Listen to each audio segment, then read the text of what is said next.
தமிழ்நாட்டுக்கு வருவாய் நன்றாக வருகிறது. ஆனால் அதைவிட அதிகமாக செலவிடப்படுகிறது. நமது மாநிலத்தின் கடன் 10.5 லட்சம் கோடியாக தாண்டியுள்ளது.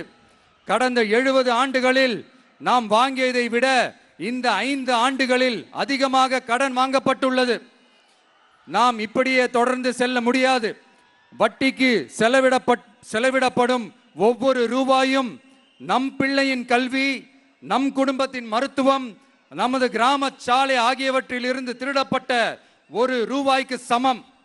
தமிழ்நாட்டை ஆண்ட ஒவ்வொரு கட்சியும் நம்மிடம் எங்களால் இதை சமாளிக்க முடியவில்லை என்றுதான் கூறியுள்ளது. ஆனால் உங்கள் டிவிகேவின் பதில் மற்ற கட்சிகளிடம் இருந்து வேறுபட்டது. தமிழ்நாடு அரசால் தன் மக்களுக்கு சேவை செய்ய முடியாது என்பதை நாங்கள் ஏற்றுக்கொள்ள மாட்டோம்.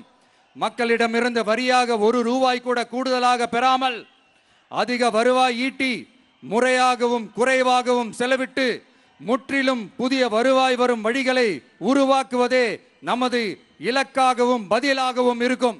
இப்படி ஒரு ஆட்சி நமக்கு வேணும் தானே? இதுவரைக்கும் நம்மளை ஏமாத்தின இந்த அனுபவசாலிங்க ஆட்சி போதும் தானே?